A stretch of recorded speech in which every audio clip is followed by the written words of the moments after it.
नमस्कार दोस्तों, जय हिंद। ज्ञानव एकेडमी के ऑनलाइन प्लेटफॉर्म में आप सभी का स्वागत है। आज की इस वीडियो में आज से हम एक नया लेक्चर, एक नई सीरीज़ स्टार्ट करने जा रहे हैं। वो रहेगी भारतीय इतिहास के बारे में। इस पर हम भारतीय इतिहास को कम्प्लीटली यहाँ पर कवर करने की कोशिश करेंगे और ये वीडियो हर वनडे एग्ज़ाम के लिए टारगेटेड रहेगी।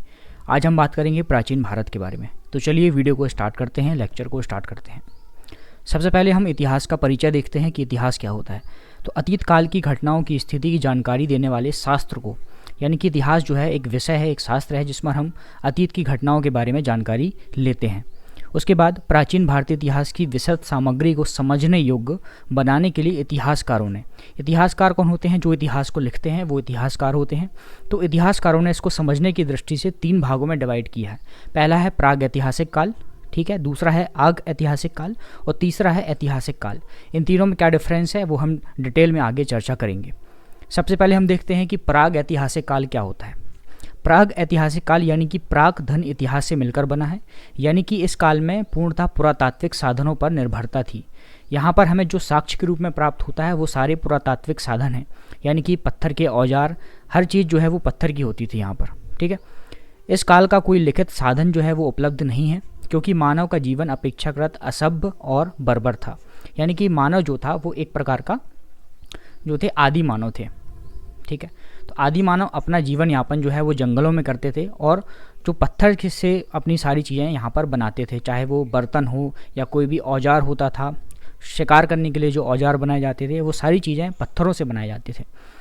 मानव सभ्यता के इस प्रारंभिक काल को सुविधानुसार फिर से 3 भागों में डिवाइड किया गया है। पहला है पुरापाषाण काल, दूसरा मध्य पाषाण काल और तीसरा नवपाषाण काल, ठीक है। इन तीनों में डिफरेंस यही है कि जो औजार बनाए जाते थे उनकी आकृति में जो है वो छोटे होते जाते थे, इसलिए पुरापाषाण काल, मध्य पाषाण और नवपाषाण में इसको डिवाइड किया गया है। फिर हम बात करते हैं सबसे पहले पुरापाषाण काल की, ठीक है। हैंड एक्स, क्लीवर और स्क्रैपर, ये क्या है? ये जो औजार बनाए जाते थे पत्थरों के, उनके ये नाम है, हैंड एक्स, क्लीवर और स्क्रैपर।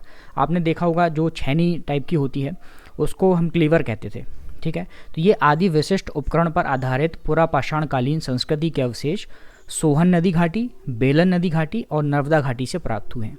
तो यहाँ से क्वेश्चन ज़रूर बनता है कि सोहन नदी घाटी से किस पाषाण काल के साक्ष्य प्राप्त हुए हैं, या बेलन घाटी से या नर्मदा घाटी से, ठीक है। साथ ही हम बात करें कि मध्य प्रदेश के भोपाल के निकट भीमबेटिका, बेसिकली ये रायसेन में आती है, रायसेन डिस्ट्रिक्ट में आती है। तो भीमबेटिका में चित्रित शैलाशय प्राप्त हुए हैं, ठीक है। चित्रित शैलाशय मतलब गुफा के अंदर जो है दीवारों पर चित्र, आपको इस टाइप के कुछ चित्र देखने को मिल जाएंगे। ये भीमबेटिका की ही फोटो है। तो आप देख सकते हो यहाँ पर जो चित्र बने हुए हैं, तो ये चित्र क्या दर्शाते हैं कि जो उस वक्त जो मानव होता था, तो शिकार जो अगर वो कर रहे हैं तो उसकी ही यहाँ पर तस्वीर या पेंटिंग वो बना देते थे, ठीक है। उसके बाद बात करते हैं शैलाश्रय। शैलाश्रय क्या होते थे कि गुफा जो होती थी उसको ही काट कर वो एक रहने के लायक यहाँ पर ये गुफा बना लेते थे, इसको शैलाश्रय कहते थे, ठीक है। तो ये हमें भोपाल के भीमबेटिका से प्राप्त होती है। इस पर भी क्वेश्चन काफ़ी बार पूछा गया है एग्जाम में। अब बात करते हैं मध्य पाषाण काल की।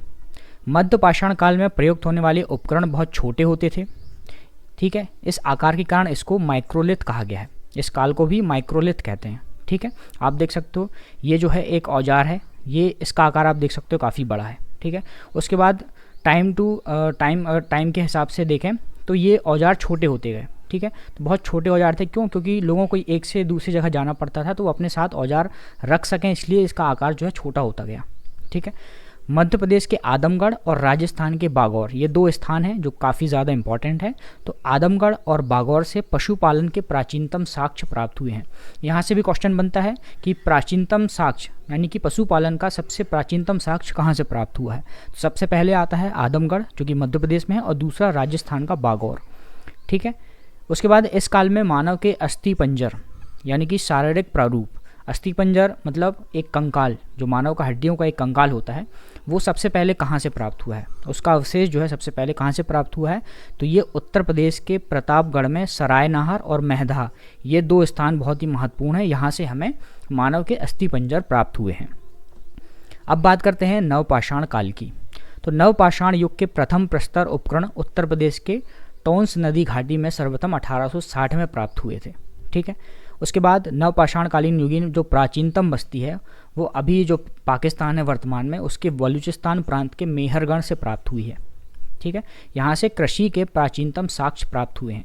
यहाँ से क्वेश्चन बनता है कि किस जगह से कृषि के प्राचीनतम साक्ष्य प्राप्त होते हैं, तो वो है पाकिस्तान में स्थित मेहरगढ़। उसके बाद नवपाषाणकालीन स्थल बुर्जहोम और गुफकराल, ये भी बहुत ज़्यादा इंपॉर्टेंट हैं 2 स्थल, बुर्जहोम और गुफकराल, ये कश्मीर प्रांत में स्थित है। यहाँ से गर्तावास यानी कि गड्ढा घर, अनेक प्रकार के मृतभांड, प्रस्तर और हड्डी के अनेक औजार प्राप्त हुए हैं। ठीक है, गर्तावास क्या होता था कि आप देखो कि कश्मीर वाला जो इलाका है वो बर्फ़ से ढका रहता था। ठीक है, तो यहाँ पर लोग रहने के लिए क्या करते थे कि ज़मीन में गड्ढा करके थोड़ा सा यहाँ पर इसको गहरा करके यहाँ पर अपना घर बनाते थे। इससे उनको फ़ायदा ये होता था कि जो बर्फ़ ढकी रहती थी उसके कारण जो ठंड होती थी, तो उनसे यहाँ पर उनको थोड़ा सा ठंड से राहत मिल जाती थी। ठीक है, और यहाँ से बाहर जो देखें तो बाहर यहाँ पर साक्ष्य मिले हैं चूल्हे के, तो वो बाहर आके खाना बनाते थे और रहने के लिए वो अंदर जाते थे। ठीक है, उसके बाद बुर्जहोम से प्राप्त कब्रों में पालतू कुत्तों को मालिक के साथ दफनाया जाता था। ठीक है, जो बुर्जहोम है कश्मीर वाला प्रांत में, तो वहाँ पर क्या करते थे कि कुत्तों को मालिक के साथ जो उनकी कब्र होती थी उसके साथ में ही दफना दिया जाता था। ठीक है, उसके बाद एक और स्थान है चिरांद, जो कि बिहार प्रांत में है। ये नवपाषाणकालीन पुरास्थल है और एकमात्र ऐसा पुरास्थल है जहाँ से प्रचुर मात्रा में हड्डी के उपकरण प्राप्त हुए हैं। ठीक है, तो बहुत ज़्यादा मात्रा में हड्डी के उपकरण जो मिले हैं वो मिले हैं चिरांद यानी कि बिहार प्रांत से। ठीक है, अब बात करते हैं कि इलाहाबाद में स्थित कोल्डी हवा एकमात्र ऐसा नवपाषाणकालीन पुरास्थल था जहाँ से चावल के साक्ष्य मिले हैं। ठीक है, यहाँ से एक क्वेश्चन, बहुत इंपॉर्टेंट क्वेश्चन बनता है कि धान या चावल के साक्ष्य सबसे प्राचीनतम कहाँ से प्राप्त हुए हैं, तो वो है इलाहाबाद यानी कि अपने भारत में स्थित है, इलाहाबाद के कोल्डी हवा में। ये लगभग 6000 ईसा पूर्व की बात हो रही है। ठीक है, उसके बाद नवपाषाणिक युग में निवासी सबसे पुराने कृषक समुदाय के थे, जो मिट्टी और सरकंडे के बने गोलाकार या आयताकार घरों में रहते थे। ठीक है, मेहरगढ़ में बसने वाले नवपाषाण युग के लोग अधिक उन्नत थे। वे गेहूं, जौ और कपास, ये 3 फसलें हैं जो आपको स्टार्टिंग रूप से दिखेंगी, गेहूं, जौ और कपास। सबसे पहले इन फसलों को उपजाना प्रारंभ किया था लोगों ने, और मेहरगढ़ से ये साक्ष्य प्राप्त होते हैं। दक्षिण भारत में नवपाषाणकालीन सभ्यता का मुख्य स्थल क्या था? बेलोरी, जो कि कर्नाटक प्रांत में आता है। इसको भी आप याद रखिएगा, बेलोरी जो कि कर्नाटक प्रांत में आता था, ये दक्षिण भारत का नवपाषाणकालीन सभ्यता का मुख्य स्थल था। उसके बाद नवपाषाण स्थल की प्रमुख उपलब्धि खाद्य उत्पादन का आविष्कार, पशुओं के उपयोग की जानकारी और स्थिर ग्राम्य जीवन का विकास था। ठीक है, तो प्रमुख उपलब्धि क्या हो गई थी कि खाद्य उत्पादन का आविष्कार हो गया था, पशुओं का उपयोग किया जाने लगा था, और स्थिर ग्राम्य जीवन यानी कि स्थिर रूप से वो एक गांव बनाकर लोग वहाँ पर रहने लगे थे। अब बात करते हैं कि जो दूसरा और तीसरा पॉइंट था, आग ऐतिहासिक काल और ऐतिहासिक काल के बारे में। आग ऐतिहासिक काल क्या कहलाता है? इसमें साहित्यिक एवं पुरातात्विक दोनों प्रकार के साधनों पर जो है निर्भर है। हड़प्पा की संस्कृति और वैदिक संस्कृति, इन दोनों की गणना आग ऐतिहासिक काल में की जाती है। आग ऐतिहासिक काल वो होता है बेसिकली कि हमें लिखित सामग्री तो प्राप्त हुई है, लेकिन हम उसे पढ़ने में सफलता अभी तक हमें प्राप्त नहीं हुई है।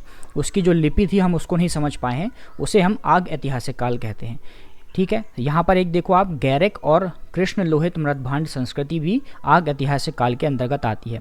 एक ये क्वेश्चन बहुत पूछा जाता है कि हड़प्पा संस्कृति और वैदिक संस्कृति किसके अंतर्गत आती है, तो ये दोनों आग ऐतिहासिक काल के अंतर्गत हम पढ़ते हैं। उसके बाद हम देखें कि ऐतिहासिक काल किसे कहते हैं, तो जो हम अभी भारत का इतिहास पढ़ते हैं, प्राचीन, मध्यकालीन और आधुनिक भारत, वो सारा हम ऐतिहासिक काल के अंदर पढ़ते हैं। ठीक है, इस काल को इतिहासकार उस काल की संज्ञा देते हैं जिसके लिए लिखित साधन उपलब्ध हैं और मानव सभ्य बन गया था। ठीक है, पुरातात्विक, साहित्यिक और विदेशियों का विवरण यहाँ पर मिलता है।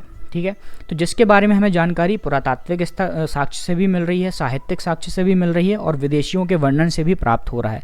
आप देख सकते हो मेगास्थनीज जब भारत आया था तो उसने अपनी यात्रा का वृत्तांत जो किया उसमें उसका वर्णन किया, वो भी हम इतिहास के तौर पर लेते हैं। या हेनसोंग को देखो आप, आगे हम पढ़ेंगे इन सब के बारे में, तो यहाँ से हमें ऐतिहासिक काल की जानकारी प्राप्त होती है। उसके बाद हम बात करते हैं कुछ महत्वपूर्ण तथ्यों की जो हम पहले पढ़ चुके हैं। सबसे पहला है भीमबेटका। ये भोपाल के समीप स्थित एक स्थल था। यहाँ पर चित्रित गुफाएं, शैलाश्रय यानी कि जो चट्टानों के बने शरण स्थल होते थे जहाँ पर लोग रहते थे, तो वो भीमबेटका से हमको प्राप्त हुए हैं। साथ ही हमको यहाँ पर प्राग ऐतिहासिक कलाकृतियाँ भी प्राप्त होती हैं यहाँ से। दूसरा है आदमगढ़ या बागौर। ये दोनों आदमगढ़ जो है वो मध्य प्रदेश में है और बागौर राजस्थान में है। तो यहाँ से हमको क्या प्राप्त हुआ है, यहाँ से हमको प्राचीनतम पशुपालन के साक्ष्य देखने को मिलते हैं। लगभग 5000 ईसा पूर्व की बात हो रही है। बुर्जहोम और गुफ कराल ये दोनों कश्मीर में स्थित हैं। कश्मीर के नवपाषाणकालीन स्थल हैं। यहाँ से हमें गर्तावास देखने को मिलता है और कृषि और पशुपालन के साक्ष्य भी यहाँ से देखने को मिलते हैं। उसके बाद आता है चिरांद, जो कि बिहार प्रांत में है। ये एकमात्र नवपाषाणकालीन पुरास्थल है जहाँ से प्रचुर मात्रा में हड्डी के उपकरण मिलते हैं। तो अगर ये क्वेश्चन आता है कि ऐसा कौन सा स्थल है जहाँ हड्डी के उपकरण सबसे ज़्यादा मात्रा में प्राप्त हुए हैं, वो है चिरांद, जो कि बिहार प्रांत में स्थित है। उसके बाद एक बहुत ही इंपॉर्टेंट स्थल आता है पिकली हल। ठीक है, पिकली हल जो कि कर्नाटक में वर्तमान में स्थित है। ये नवपाषाणिक पुरास्थल है जहाँ से शंख के ढेर प्राप्त हुए हैं। ठीक है, शंख जो है वो बहुत मात्रा में पिकली हल से प्राप्त हुए हैं, ये आप इसको याद रखिएगा। दूसरा है मेहरगढ़, ये बलूचिस्तान में स्थित है, नवपाषाणकालीन स्थल है। यहाँ पर कृषि के प्राचीनतम साक्ष्य प्राप्त हुए हैं। साथ ही यहाँ पर प्राचीनतम बस्ती और कच्चे घरों के साक्ष्य भी यहाँ से मिलते हैं। तो पुरापाषाण काल में जो मनुष्य वहाँ पर निवास करते थे वो निग्रेटो जाति के लोग वहाँ पर निवास करते थे। उसके बाद मध्य पाषाणकालीन जो समाधियाँ मिली हैं उसमें मानव के अस्थिपंजर के साथ साथ कुत्ते के भी अस्थिपंजर के साक्ष्य प्राप्त हुए हैं। तो ये हमने देखा था कि बुर्जहोम में जब व्यक्ति को दफनाया जाता था उसकी मृत्यु के बाद, तो साथ में उसका जो पशु होता था, पालतू पशु जो कि ज़्यादातर कुत्ते होते थे, उनको भी साथ में दफना दिया जाता था। ठीक है, तो दोनों के अस्थिपंजर या दोनों के कंकाल हमको उस वहाँ पर देखने को मिलते हैं। तो ये था हमारा पहला लेक्चर जिसमें हमने प्राचीन जो साक्ष्य हैं प्राचीन भारत के उनको हमने कवर करने की कोशिश की और एक वर्गीकरण हमने समझा कि इतिहास जो होता है वो 3 भागों में डिवाइड किया जाता है, प्राग ऐतिहासिक काल, आग ऐतिहासिक काल और ऐतिहासिक काल। उसके बाद हमने प्राग ऐतिहासिक काल को भी यहाँ पर पढ़ा जो कि 3 वर्गीकरण में हमने उसको बांटा है। पहला है पुरापाषाण काल, मध्य पाषाण काल और नवपाषाण काल।